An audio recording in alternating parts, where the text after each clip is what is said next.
Noticias 16. El rostro de la información.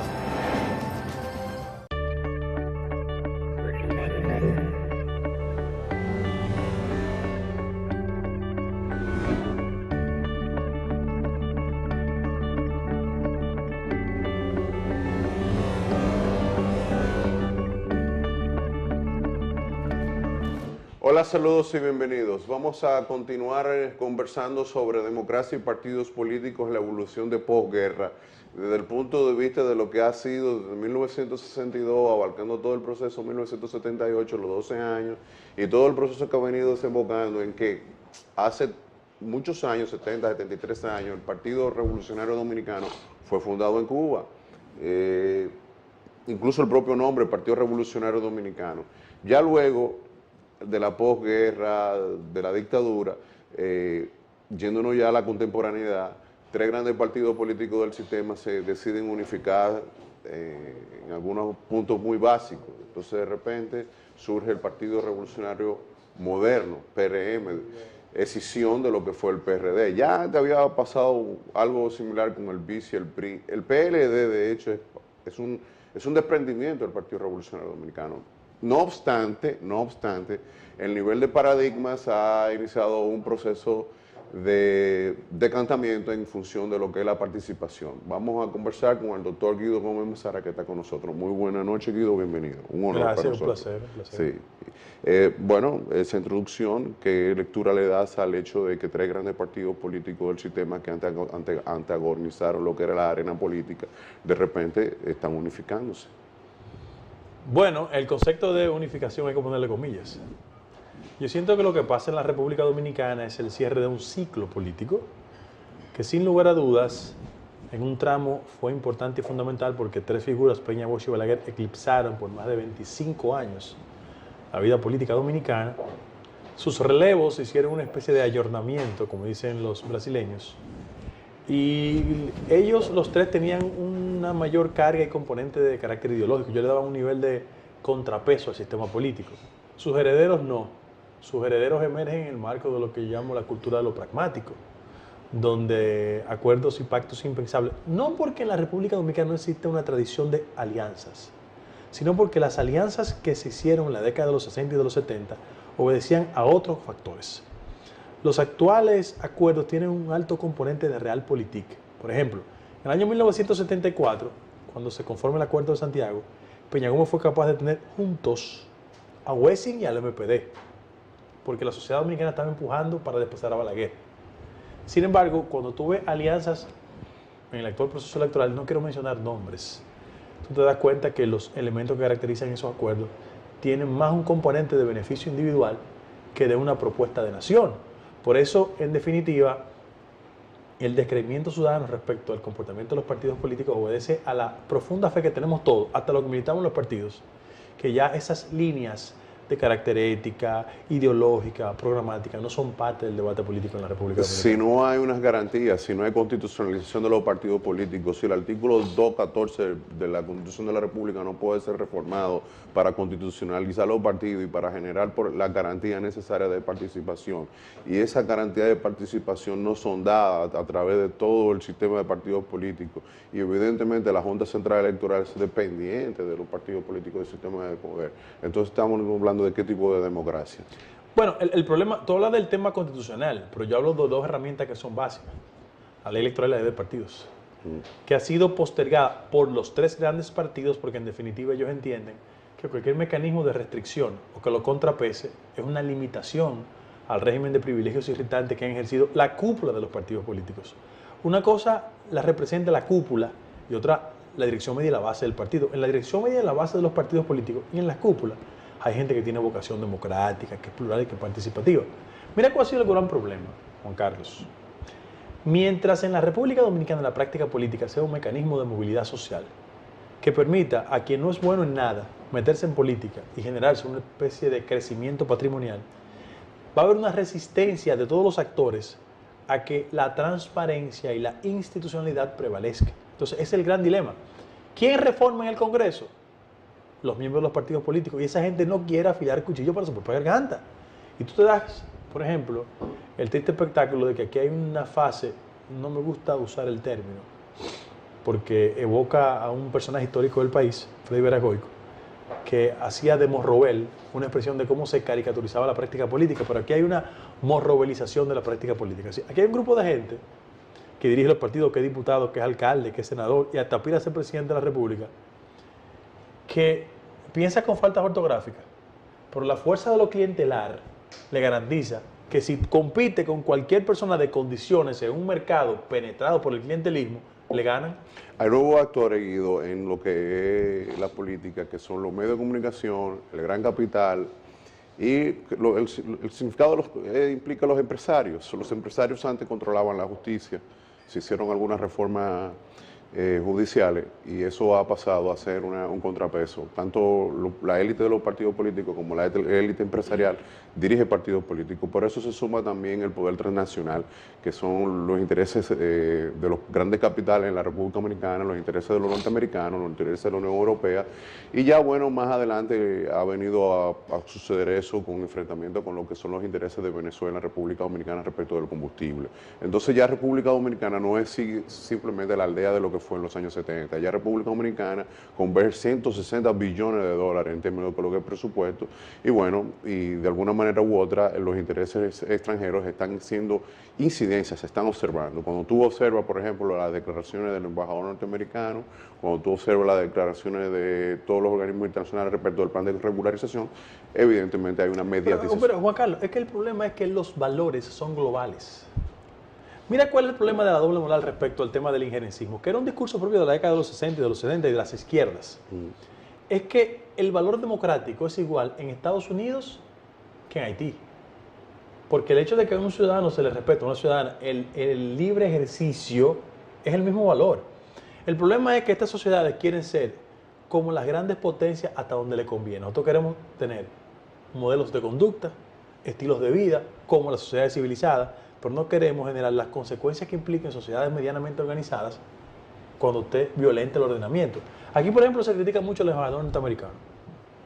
Yo, que no tengo razón por qué andar de coqueto con nadie, yo creo que no, que él cumple con su responsabilidad, él tiene una agenda determinada. Entonces, la Unión Europea, la sociedad dominicana no puede ser tan amiga de recibir recursos de la Unión Europea y de Estados Unidos y después reaccionar con ira cuando ella establece mecanismos de control. Entonces, yo estoy plenamente convencido de que, ya el mundo es ancho y ajeno, como diría Ciro Alegría. Y frente a eso, yo no me levanto en ese tipo de banderas. Ahora, hay aspectos que sí tocan el interés nacional que hay que preservarlo.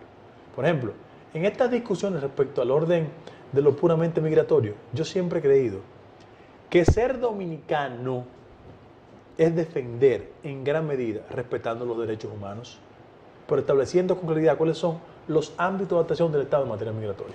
El tema, por ejemplo, de la crítica a los bajos salarios, la profunda... El sector empresarial. El sector empresarial, efectivamente de lo que es lo que plantea el CONEP, que lidera ese proceso mediático y corporativo a través de los medios de comunicación, a través de todo lo que es una movilización que se están dando, es evidente. Pero el inconveniente es el siguiente, es que tú no puedes pedirle al CONEP que actúe como las izquierdas. O sea, el CONEP es una instancia que defiende intereses. Y en el tema salarial en la República Dominicana, vamos a hablar de materia económica. Estoy hablando, cuando quise decir, pero para que continúe, era el tema de la presión tributaria. Es decir, aumento salarial, deseo de que haya mayor seguridad con baja presión tributaria. Pero vamos por partes. Vamos a las cifras económicas, que a veces los políticos no hablamos de los temas que son esenciales. Mira cuál es el problema. El discurso en América Latina, comparando la República Dominicana respecto al tema de la presión tributaria, diciendo que aquí estamos en 14 y la más baja de América Latina. ¿Cuál es el problema? Que como tú vas al monto de exenciones fiscales, te darás cuenta que eso tiene una razón de ser. Es verdad que tenemos una presión bajita, pero es que las exenciones fiscales son demasiado altas. Y ese es el problema que tenemos. En primer lugar. Segundo lugar, el tema salarial. Mira, uno de los elementos que se ha discutido en lo que respecta a todo el tema de la reforma laboral y el rol que ha jugado el sector empresarial en la República Dominicana, es el tema de los salarios. Mira cuál es el problema del salario en la República Dominicana, para que tú tengas una idea. En la última década, el 70% del empleo que se ha generado en la República Dominicana es un empleo que lo ha generado el sector informal de la economía o el Estado. Eso tiene dos características, que el empleo es de baja calidad y los montos son muy reducidos. Cuando la gente habla del tema del salario, lo que más importa es el poder adquisitivo de ese salario cuando se incrementa. ¿Y cuál es el inconveniente que tenemos en el país? que de conformidad con la relación de capacidad que tenga ese salario para impactar en la economía dominicana, la República Dominicana tiene los salarios frisados desde el año 1991 con respecto al poder adquisitivo de ese salario. Y cuando se arma una discusión, yo siento profundo dolor porque hay un sector que discute, que es el sector sindical, que desafortunadamente no exhibe la fortaleza de hace 20 o 30 años cuando habían líderes hegemónicos como Julio de Peña-Valdés. Aquí hay gente muy decente en el sector sindical, Pepe Abreu, por ejemplo, que yo le tengo mucho respeto. Sin embargo, yo pienso que la discusión en lo que concierne al tema del salario tiene que estar mucho más orientada a generar salarios de calidad, pero que esos incrementos salariales que son motivo del debate impacten positivamente en el poder adquisitivo de la gente. Y yo respeto muchísimo el rol que ha jugado el CONEP en la República Dominicana. La desigualdad social expresa una alta concentración y esa alta concentración se expresa en los partidos políticos con una alta concentración de poder de las mismas élites. Pero si observamos todo ese proceso de baja presión tributaria, de un alto nivel de la deuda que va a rozar ya el próximo año el 54% del PIB, entonces estamos estableciendo un modelo económico que de alguna manera no está estrechamente vinculado solo al tema partidario, sino es un tema más complejo, un tema más estructural. Entonces, cuando observamos la protesta, estamos observando entonces pues que existe una desconexión Juan Carlos, los tres con la modelos de realidad. desigualdad social más terribles en América Latina están en Honduras, Brasil y República Dominicana. Si alguien en el país habló hace muchos años del tema de la desigualdad, ¿sabe cómo se llama? Danilo Medina. ¿Cuál ha sido el problema de la desigualdad social en América Latina? Y la República Dominicana lo expresa perfectamente el siguiente. Que los indicadores económicos que establecen crecimiento, cuando la economía crece, eso no impacta en la generalidad de los dominicanos y dominicanas. Te doy ejemplos. El año pasado los sectores de la economía que más crecieron fueron zona franca, remesas, turismo y el sector de la construcción. ¿Sabes cuánto eso impacta en el global de la generación de empleo en el país? Solo 1.7%. ¿Y cuál es el inconveniente? Que tenemos una sociedad que es profundamente desigual. 81% de la gente que tributa al TSS, que es la Tesorería de la Seguridad Social, no recibe salarios por encima de 25,000 pesos. Entonces, tenemos un país que empuja hacia la desigualdad social. ¿Por qué? Porque el ciudadano que vivía del sector de zona franca hace 10, 15 o 20 años, cuando no encontró empleo, se fue al sector informal de la economía. Entonces, ese es un gran problema que tenemos en el país. Los empleos que estamos generando no son empleos de calidad. Y ese nivel de desigualdad, ¿cómo se expresa en las calles? Mira lo que pasa. ¿Cuál es la reacción del ciudadano común y corriente? Y aquí hay gente que conoce mucho más que yo la materia. Taira, Pou. El fenómeno de la inseguridad ciudadana en este país solo se analiza desde la perspectiva del asalto, del robo y del atraco. Es una concepción mucho más integral, porque donde hay desigualdad, no hay oportunidad de empleo, ¿verdad? ¿Qué hace la gente? Va al mercado de la ilegalidad, por múltiples factores. Entonces, hay un nivel de sed de que el debate en la República Dominicana sea mucho más integral respecto a temas tan esenciales como eso. Y yo te quiero decir, mientras el país sea una sociedad que crezca de manera desigual, estamos estableciendo las bases de acciones violentas y de manifestaciones de insatisfacción ciudadana sin importar la militancia política de la gente. La relajación del Estado y de las políticas públicas en la República Dominicana y se está manifestando en México de una forma muy dramática con la pérdida del terreno del Estado en materia de lo que es el control. Y observamos cómo las cúpulas del crimen organizado internacional están haciendo mucha presión en México y en toda América Latina. De hecho, hay un alto sentido de lo que es el presupuesto que va a problemas de regulación y de preventivo y de coacción de la sociedad, cuando eso debería ser dedicado a PIB Salud, PIB Educación, PIB Progreso, etc. Ahora bien, la presión internacional que no está ejerciendo geopolítica, que está ejerciendo el problema haitiano, conjuntamente con todos los problemas de deuda externa, de alguna manera, y a la falta de crédito de lo que es el problema, el crédito público de los partidos políticos, y el tema también de la deuda externa, de hecho, de alguna manera está presionando hacia lo que es el sistema democrático dominicano. Sí, claro. Mira, el tema haitiano, yo pienso en el país ha sido abordado más que la razón, es la pasión la que ha prevalecido. Mira el tema haitiano, sentido común. Nosotros estamos condenados por un problema geográfico a coexistir con Haití. Mira cuál es el inconveniente, para que la gente tenga una idea. Hace 10 años, la exportación de productos dominicanos en el mercado haitiano, tenía porcentajes insignificantes.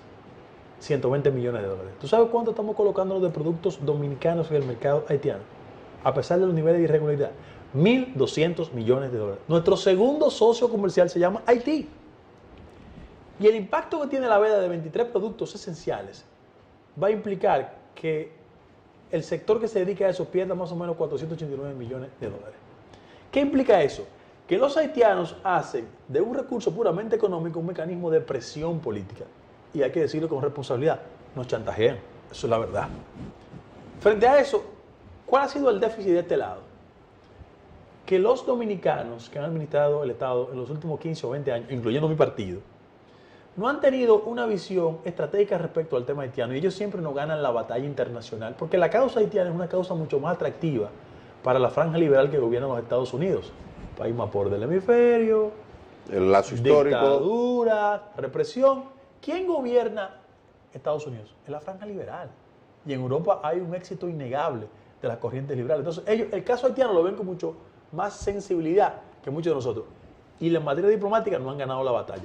¿Cuál debe ser el rol de nosotros? Repensar nuestras relaciones con Haití. Sin ceder en nuestros principios, pero entender que más allá de los prejuicios históricos que han caracterizado esta relación, tiene que haber una realidad, porque hay un mercado económico cautivo que evidentemente tenemos que trabajar y hay una parte importante del país que vive de esa relación con Haití. De alguna manera, esa población que produce mucho dinero, que genera mucho dinero para la economía dominicana, que es importante para lo que es, el plano laboral, de alguna manera esa crisis migratoria está encareciendo los productos locales, porque de alguna manera esa concentración de altos, grandes capitales en poca mano y se suman esas poblaciones migratorias de 1 millón, 2 millones en el año, más además los 3, 4, 5 millones de turistas, y no estamos produciendo los dominicanos, la industria dominicana, el campo dominicano, no estamos produciendo los suficientes alimentos para la propia población, eso va de alguna manera a generar una crisis humanitaria. Pero es un fenómeno propio de sociedades que tienen una economía pobre, que sienten que su país vecino está en mejores condiciones. Pregúntale a los nicaragüenses qué pasa con Costa Rica. Pregúntale a los mexicanos qué pasa con Estados Unidos. Y el caso de Haití y República Dominicana. Es un proceso normal y entendible. Ahora, ¿cuál es el problema? De que la República Dominicana no tiene un diseño productivo claro y transparente. Los mismos sectores que se paran frente a los canales de televisión a cuestionar la migración ilegal haitiana son los mismos que la contratan para la mano de obra en el sector de agricultura, para la mano de obra en el sector de la construcción. Es una doble moral. Yo estoy en favor de que ese flujo constante de ciudadanos haitianos sea regulado, pero con transparencia, con responsabilidad, que la actitud no obedezca a planes extranjeros, sino sea la visión de la clase política dominicana que nos pongamos de acuerdo en temas esenciales como el tema haitiano, porque yo no tengo dudas que nosotros, mientras existamos, tenemos que convivir con Haití. Guido, el Partido Revolucionario Dominicano pactó con el oficialismo gobernabilidad desde mi óptica y al mismo tiempo pactó preservación del modelo electoral. Es decir, lo que va a ocurrir en el 2020-16, a mi modo de ver, en mi opinión, no se trata solo de un fin de ciclo. Se trata de un agotamiento total del crédito electoral de los partidos políticos. De hecho, o al menos de la forma de hacer política de las élites de los partidos políticos. Cuando tú observas el proceso de la alianza per se, pura y per se, es evidente que el PRD no tenía la capacidad de la base social que tenía igual el PLD. El PLD ha venido retrocediendo. No, hombre, pero Juan Carlos, no le tanta vuelta. Eso es un maldito negocio de Miguel Vargas, por el amor de Dios. Miguel Vargas es un político sin posibilidades presidenciales. ¿Qué ha hecho? En combinación con el PLD, porque el PLD ha provocado eso, una forma de elegir el mejor de los contrarios, entre comillas. Él ha hecho de la plataforma partidaria un instrumento de negocios personales. Te lo recuerdo aquí. ¿En qué país del mundo el presidente de un partido de oposición hace un préstamo en el Banco de Reserva, en el Banco del Estado, en medio de una campaña electoral cuando su partido está en eso? Eso lo hace Miguel Vargas. ¿Tú sabes quién tiene el contrato más importante de almacén fiscal con aduana actualmente a través de una compañía que se llama Almadeca? Miguel Vargas. ¿Tú sabes cómo le compensaron el préstamo del Banco de Reserva? Con una dación en pago que le aceptaron, un edificio que costaba $3 millones en 11. Y lo último, para colmo de males, al otro día que firmó el acuerdo, el país conoció que el Teatro Goilú, él lo había conseguido por 25 años, por el amor de Cristo. Ahí no es solo una concepción de que el modelo se agota, es una ventaja de carácter personal que Miguel Vargas lo usa. ¿Y cómo lo instrumentaliza el PLD?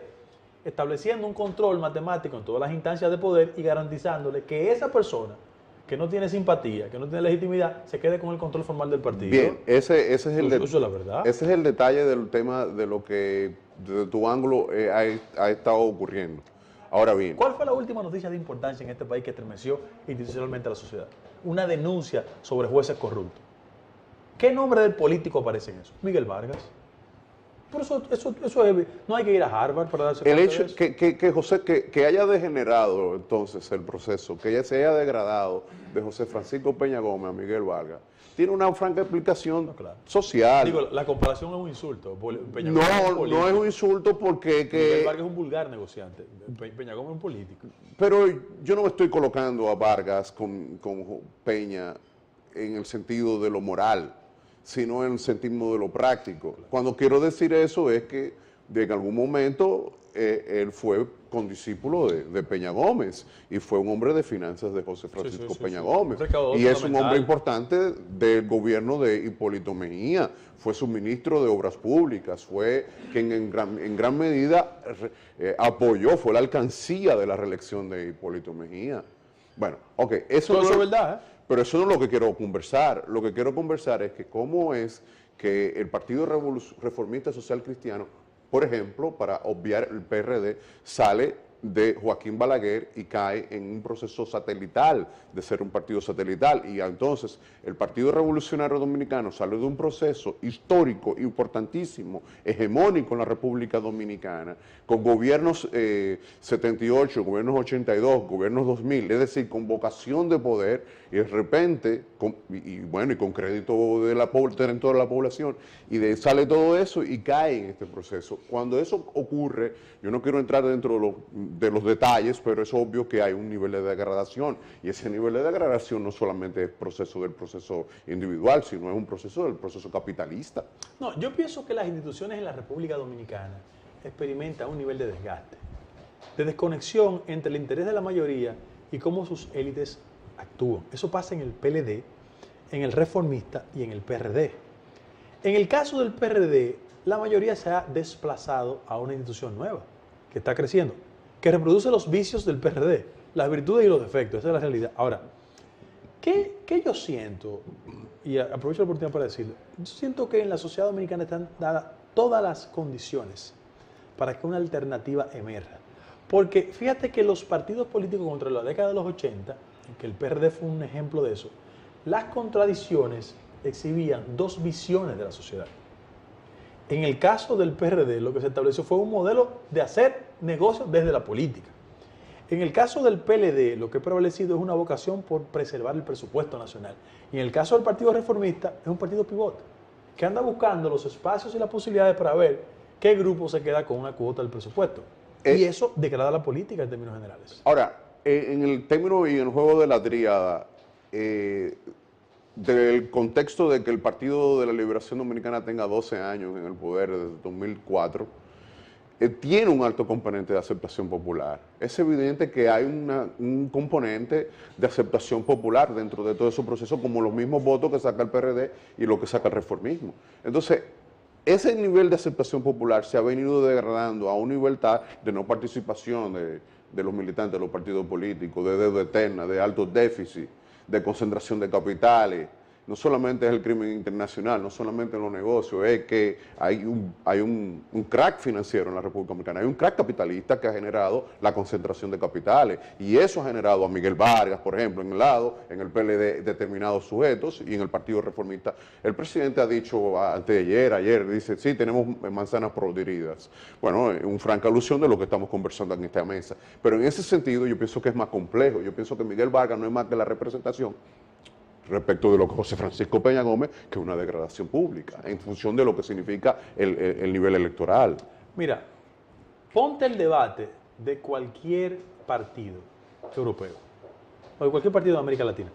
Yo me deleité viendo a Scioli y a Macri, diferentes en términos de visión de Estado, pero con una concepción clara respecto a la economía, la salud, la educación. No mencionemos ni a Miguel, busca a los dirigentes fundamentales.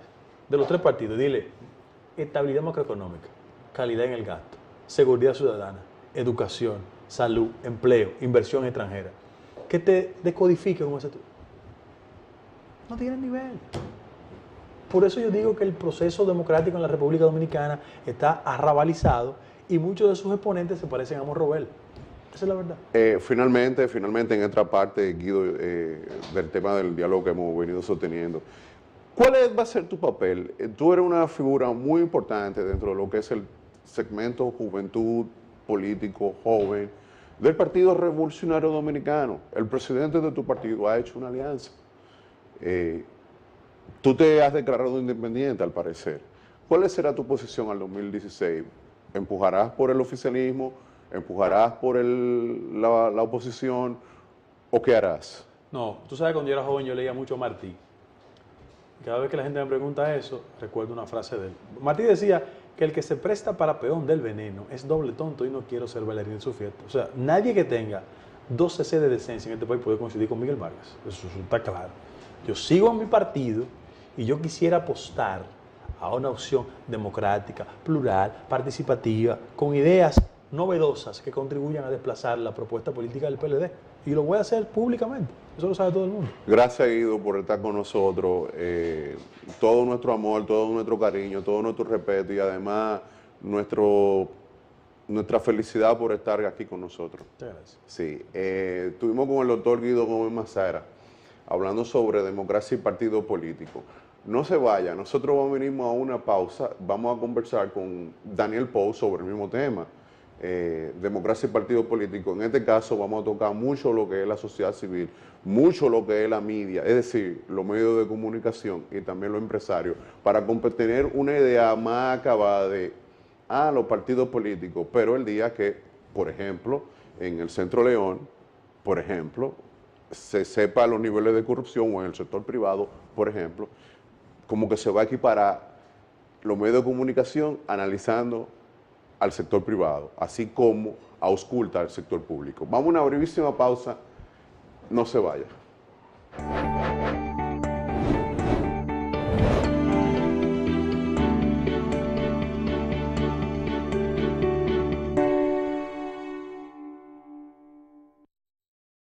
¿Sabías que en la República Dominicana existe un mercado de valores donde participan inversionistas que demandan y ofertan acciones, bonos, cuotas de fondos de inversión, valores de fideicomiso, valores titularizados? Conócelo. La Superintendencia de Valores lo regula, supervisa y promueve con información oportuna, veraz, transparencia y protección al inversionista para contribuir al avance socioeconómico del país. El mercado de valores lo integran la Bolsa de Valores, Bolsa de Productos, Depósito de Valores, Puestos de Bolsa, administradoras de fondos de inversión, compañías titularizadoras y sociedades fiduciarias. Haz tu mejor elección. Más información en nuestra página web y redes sociales. Campaña de educación y protección al inversionista de la Superintendencia de Valores de la República Dominicana. El Banco Agrícola está dando pasos firmes, avanzando hacia un cambio verdadero, transformando la manera de ver el campo, llevando el banco hasta los agricultores para convertir el sector agrícola en una gran fuerza productiva. Con soporte, financiamiento y novedosos servicios. Nos renovamos por dentro y por fuera, reafirmando nuestro compromiso. Agrícola. 70 años siendo más que un banco, un aliado. Eres soporte de la familia. Eres de los que con su trabajo mueven la rueda que pone en marcha al país. Ahora la patria te convoca para que seas vigilante de la democracia. Intégrate a un colegio electoral. Obtén más información en www.jce.do, acudiendo a la Junta Electoral del municipio o llamando a Fonojunta a los teléfonos 809-534-0523 y desde el interior sin cargos 1-809-200-0523. Tú puedes ser garantía, hacer la diferencia. Intégrate, tú cuentas. Junta Central Electoral, garantía de identidad y democracia. En nuestro país, los accidentes de tránsito son la principal causa de muerte. Paremos ya. Seamos precavidos. El uso del cinturón de seguridad y el casco protector en motociclistas reduce el riesgo de lesiones. Utiliza tu celular solo cuando estés estacionado y nunca manejes bajo los efectos de alcohol. Rescatemos la conciencia ciudadana respetando las normas de tránsito. Rescate 365.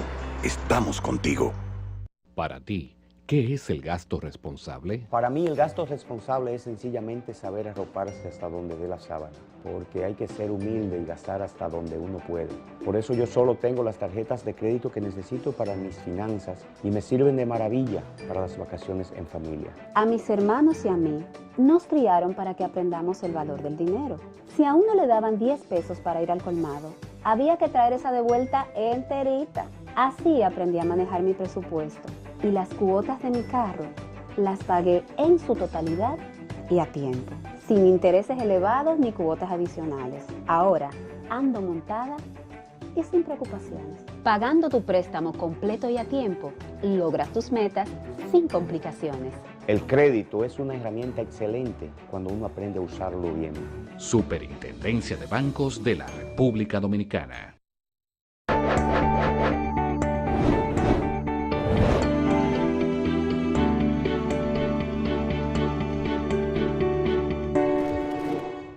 Regresamos en la continuación del debate democracia, partido político, globalización, sociedad civil, empresas, grupos mediáticos. Estamos analizando todo este tipo de complejidades de lo que significa el Estado de Derecho, el constitucionalismo, la participación, la democracia. Daniel Pou está con nosotros. Daniel Pou, amigo, buena onda, bienvenido. Buenas, Juan Carlos, gracias por invitarme y aquí vamos a compartir con el público que sigue este programa. Sí, el tema de la sociedad civil es un tema muy interesante. El tema de la globalización viene a formar parte de ese tema, pero también asimismo la transnacionalización de las constituciones, el hecho de esa mirada global, muchas veces con una visión privada de la vida, es decir, muchas veces adaptada a lo que es el proceso de privatización de la cosa pública. Entonces, eso entra mucho en contradicción con lo que son la dinámica de los estados en vías de desarrollo, doctrinas económicas, sociales y políticas de otros laboratorios adaptadas a aspectos jurídicos y constitucionales, generan en algún momento una visión ecléctica un poco difusa de lo que es una sociedad. Sí. Mira, todo ese tinglado de indicadores que me acaba de plantear, por lo menos para poderlo asumir con cierta precisión y calidad, necesitaríamos por lo menos 3 conferencias, porque son elementos bastante complejos y que hoy en día, en definitiva, marcan el perfil de todo lo que es el entramado político y social, sobre todo en países como los nuestros, países que sus sistemas políticos se han quedado rezagados con relación a los sistemas políticos donde priman modelos democráticos, donde hay una ciudadanización del poder. Y cuando hablo que hay una ciudadanización del poder, quiero decir que el Estado de Derecho y el sistema de consecuencia es igual para todos, sin importar que usted pertenezca a la élite política, económico-social. Que es el grave problema que nosotros tenemos un Estado de Derecho incipiente, donde el tema del debido proceso, régimen de consecuencias y todo lo que conlleva se da de manera intermitente. Para unos sí, para otros no. La legalidad está por encima de la legitimidad. Entonces, eso trae muchas asimetrías, y no tan solo asimetrías en términos de posicionamiento social y frente a las instancias que tienen que garantizar los derechos ciudadanos, sino también frente al discurso. Por ejemplo, en países como el nuestro, hay si tú analizas el espectro de partidos políticos, bueno, Guido acaba de tocar el tema de partidos políticos y tocó con mucha propiedad y interesa aspectos que son fundamentales. tú tocas el tema de los partidos políticos, lo analizas y cuando tú vienes a ver, tenemos un problema bastante capital en estos momentos. La sociedad presiona hacia una reconversión del modelo, una reconversión más abierta, donde haya más participación del ciudadano, donde el ciudadano sea el elemento protagónico. Pero los partidos prefieren recular, irse hacia determinadas esquinas del cuadrilátero y desde ahí querer ejercer su poder de una manera prácticamente aislada, ¿verdad? Sin incluso convertirse en la correa de transmisión que tiene como responsabilidad construir la democracia en el ejercicio del poder para el beneficio de la sociedad. Creo que me estoy dando a entender. Entonces, ¿qué hacemos? Entonces viene la sociedad civil y empieza a asumir, a constituirse en el ente protagónico del rol que le corresponde a los partidos. Entonces resulta que la sociedad, ese no es el papel natural de la sociedad civil. El papel de la sociedad civil, a lo sumo, como decían los autores franceses, es de constituirse en grupo de presión. O sea, no de contrapeso, grupo de presión. O sea... No obstante, el gran capital, es decir, las manifestaciones políticas, para tú llenar el Palacio de los Deportes, por ejemplo, tendrás que tener la presencia de Ugüeres, o de... Por ejemplo, para que entienda a la gente lo débil que significa una convocatoria, la debilidad de una posible convocatoria. Entonces, el hecho mismo de las manifestaciones en la calle, por ejemplo, bien para mal, fuera del Estado de Derecho, fuera todo ese tipo de cosas, constituyen en gran medida toda una planificación política. Y entonces, esa planificación política contamina el proceso, critica en gran medida a sí mismo lo que es la vocación de lo que es la visión del desarrollo del sector empresarial.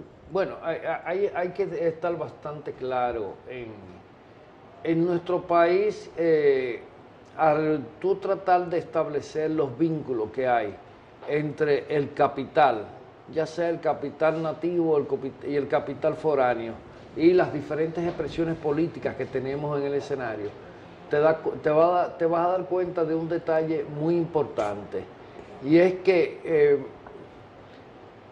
en el sector que maneja el capital hay apenas una ligera necesidad de legitimidad.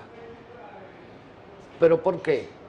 Porque nosotros no hemos llegado a tener una clase capitalista tan desarrollada como para tener un proyecto de nación.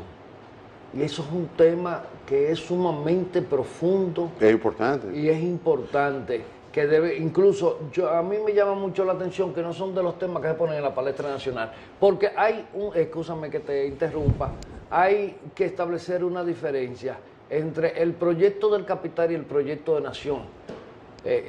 No son el mismo proyecto, porque el proyecto de nación es para todo, el proyecto del capital es para las minorías. Entonces, en República Dominicana se utiliza el discurso del proyecto del capital como si fuera el proyecto de la nación, como si fuera el proyecto del bienestar universal de la sociedad. Entonces ahí entran lo que es el papel de los medios de comunicación, de la gran prensa, claro. La difusión del interés privado, del capital individual, se antepone muchas veces al tema de lo que es el programa de nación. Ese programa de capital que tiene una visión de que la privatización de la cosa pública genera mayor progreso, y se nos vendió que la mano invisible del mercado iba a producir mayores asimetrías, iba a reducir las asimetrías y las brechas sociales se iban a reducir. Eso ha producido un impacto negativo también en la cosa pública en términos de las institucionalidades de los partidos políticos, en lo que es la institucionalidad de la sociedad, y ha generado altos niveles de violencia, porque es que evidentemente que la brecha social que se ha venido produciendo en los últimos 50 años ha producido cerca de 4 o 5 millones de individuos fuera de lo que es el presupuesto. La desigualdad. Pero hay un tema que es todavía más profundo. En países como el nuestro, no es exclusivo de República Dominicana, sucede en países tan grandes como México, como Brasil. donde el Estado ha ido perdiendo territorio. O sea, ¿por qué? Porque el Estado no se ha ido desarrollando de manera integral.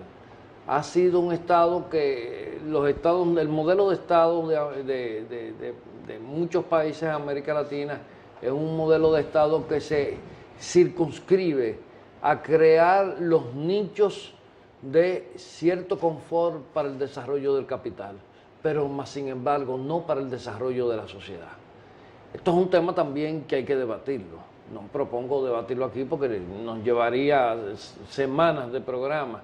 Entonces, la clase política no ha sabido establecer los límites del apalancamiento del capital a través del Estado, y entonces ha reemplazado el apalancamiento de la sociedad por el apalancamiento del capital. Entonces, por eso tú te das cuenta que el Estado tiene sus mejores dependencias, sus mejores oficinas, sus mejores servicios. ¿Dónde? Donde está el capital, no donde está la mayoría de la población que requiere del Estado. Entonces, en eso tú tienes mucha razón cuando habla de la visión minimalista del Estado. Entonces, en países como los nuestros, donde el Estado capitalista, el Estado moderno, el Estado que tiene que consolidar el desarrollo de la democracia, no ha alcanzado un mínimo de plenitud, mucho menos puedes tú hacerlo con reducirlo. Tú lo que puedes es eficientizarlo, que eso es lo que hace falta, no reducirlo.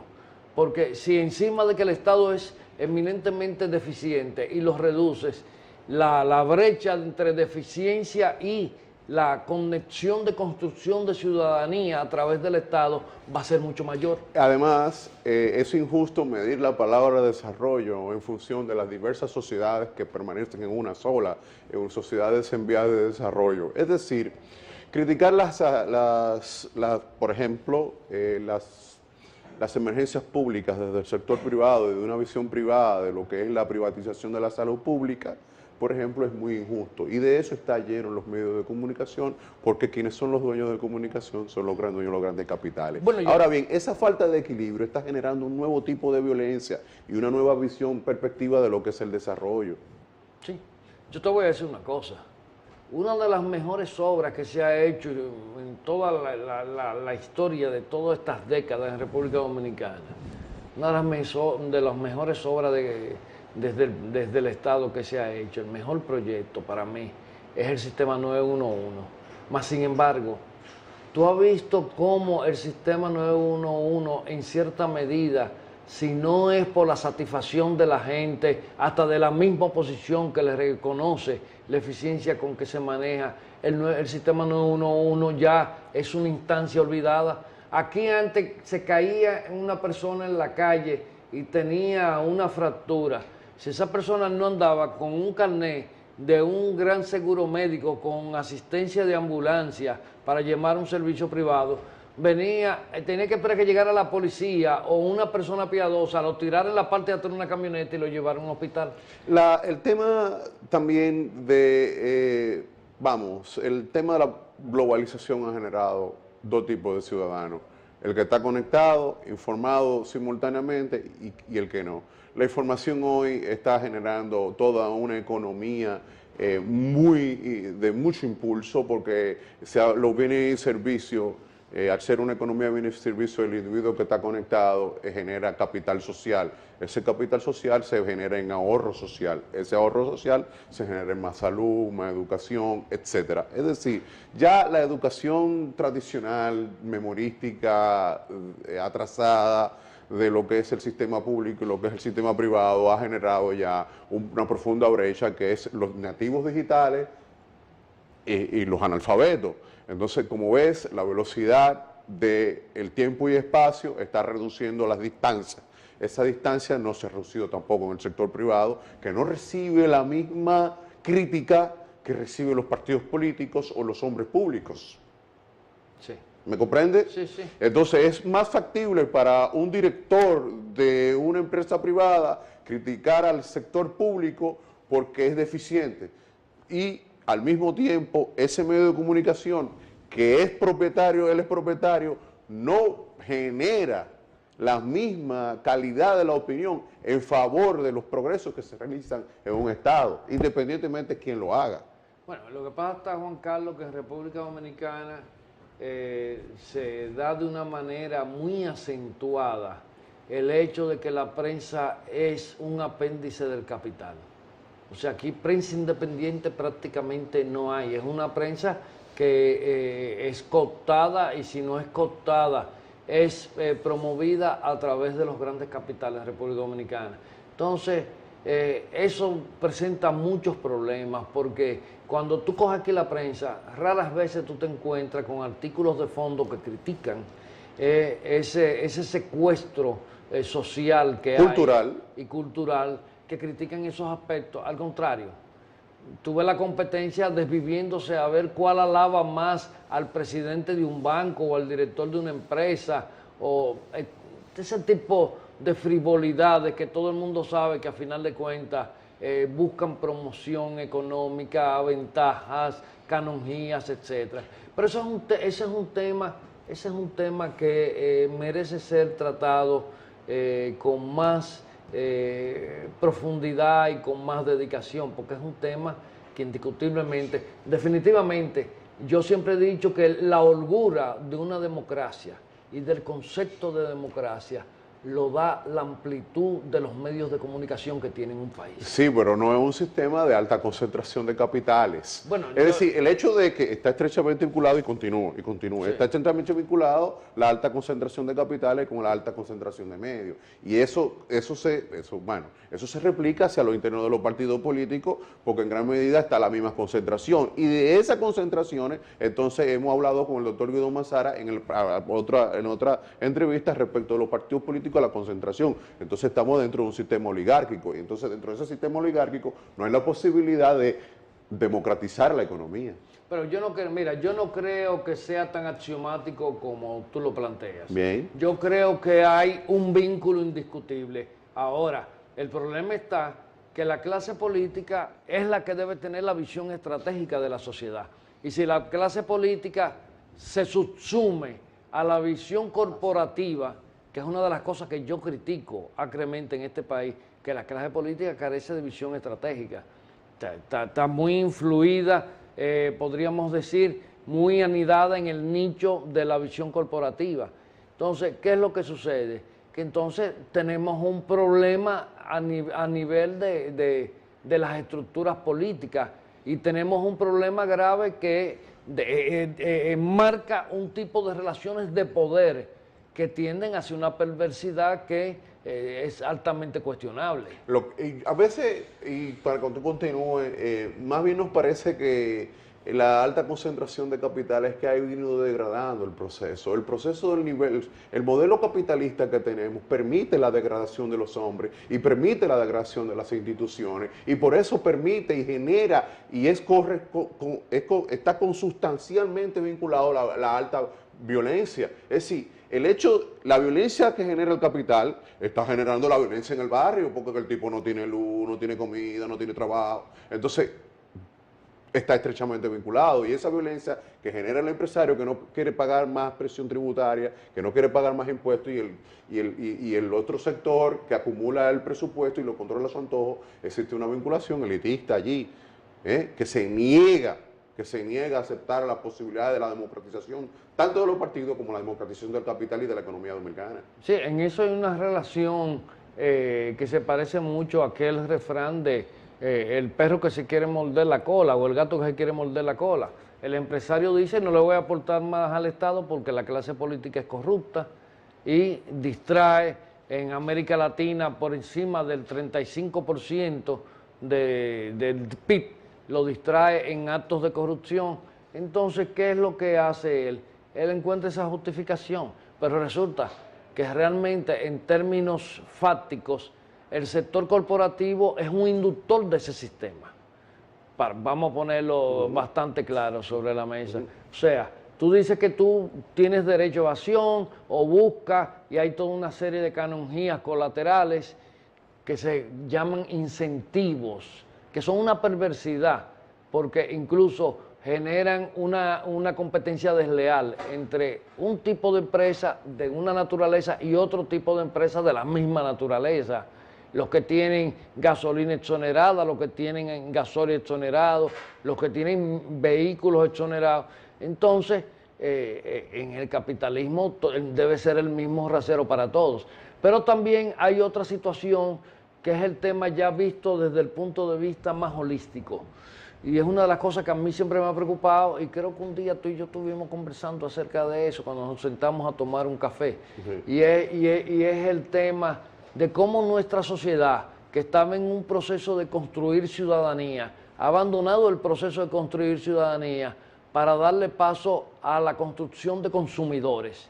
Correcto. Consumidores inducidos por el gran capital. Gente que quiere y que necesita tener cosas, no sabe para qué. Ni cómo lograrlas. Ni cómo lograrlas, ni siquiera le aporta para su desarrollo como persona. Correcto. Entonces, ¿qué pasa? Y la construcción de ciudadanía. ¿Cuándo vamos a tener personas que sean capaces de pensar de manera racional, actuar de manera racional y pensar y sentir que tienen derechos en una sociedad, pero tienen compromisos y obligaciones con esa sociedad en la que viven? Todo ese escenario que se presenta y que se nos muestra ya en el pleno siglo XXI, no quisiera irme de la entrevista, irnos y decir buenas noches sin antes tocar mucho lo que pasa en Medio Oriente y tocar mucho con lo que ha ocurrido con el crack financiero en Estados Unidos y también con todas las convulsiones y todos los grandes procesos históricos y democráticos que se están dando en el sur. Está el Caribe. Cuba ha empezado a conversar con Estados Unidos y a abrir el mercado capitalista dentro de lo que es su sociedad controlada socialista. Entonces, República Dominicana, con grandes déficits, ¿cuál es el escenario que tú vinculas a todo ese proceso, el mundo en guerra? Y República Dominicana sigue siendo estable dentro de grandes constricciones internas. Sí. Mira, yo creo que en República Dominicana, de alguna manera, hemos tenido muchos factores coyunturales que nos han favorecido. Ahora, escucha el apellido que yo le puse, coyunturales. Sí. Ahora mismo a nivel de la escena internacional se están generando situaciones que pueden revertir todo el equilibrio que hasta ahora ha favorecido la estabilidad de República Dominicana. Y los dominicanos no estamos preparados para un giro brusco en términos de economía. Y sobre todo, hace un rato aquí se dijo a cuánto va a alcanzar el próximo año el PIB respecto a la deuda. El PIB respecto a la deuda, que es una cifra... de cada 10 pesos, 5.4 van a ser pagados. Tienen que ser pagados correcto, para deuda. Para deuda. Y solo 4.6 sin el gasto corriente. Y entonces quedará un 10 o un 15% para eso. Sí. Entonces, si hoy en día miramos en retrospectiva, ¿qué hemos logrado con esa deuda? ¿Qué hemos apuntalado para hacernos cada vez más autosuficientes y construir nuestro propio crecimiento con esa deuda? Y cuando tú haces así y miras para los lados y dices, no hemos hecho nada. Sencillamente le hemos favorecido a los capitales nacionales y foráneos el desarrollo de ellos. Ese crecimiento económico. El desarrollo, yo no quiero decir crecimiento económico, porque creo que el crecimiento económico aquí incluso se utiliza de una manera falsa, porque aquí se vende el crecimiento económico como desarrollo y nada más falso que eso, claro. Porque aquí hay un crecimiento sostenido sin redistribución. Y sin desarrollo humano. Correcto. Cuando hablo sin redistribución, estoy hablando que el impacto de ese crecimiento no permite el desarrollo de los individuos, no permite el desarrollo de la sociedad, no permite los cambios que necesita el modelo económico, no fortalece los pilares que nos pueden hacer, los pilares que hablaba hace un instante, que nos pueden hacer más una sociedad autosostenible. Sencillamente nos hemos endeudado ¿para qué? Nos hemos endeudado para brindarle un buen escenario al capital, a ese gran capital que se mueve de la economía dominicana a economías extranjeras y que al final de cuentas el impacto favorable para nuestro país es muy escaso. Gracias por estar con nosotros, Daniel Pou. Ha sido un buen diálogo dentro del marco de lo que es el análisis didáctico, ¿no? y más allá que el análisis partidarista, el análisis político. Sí. ¿Eh? No entramos en los partidos, pero eso podría venir después. Después, sí, porque la idea era abordar el tema sin guión, abierto, franco, para tratar de llevar una perspectiva diferente dentro de lo que son nuestras limitaciones. Sí, yo creo que los partidos son íconos en el entramado de las relaciones de poder, íconos que nos dicen más o menos por dónde va la tendencia de cada uno, pero al final de cuentas hay una red mucho mayor de relaciones de poder que atrapa a los partidos políticos, los sumerge y muchas veces hasta se los engulle. Muchas gracias a ti. Gracias, Daniel Pou. Señores dominicanos, capitaleños, dominicanos, buenas noches, bye.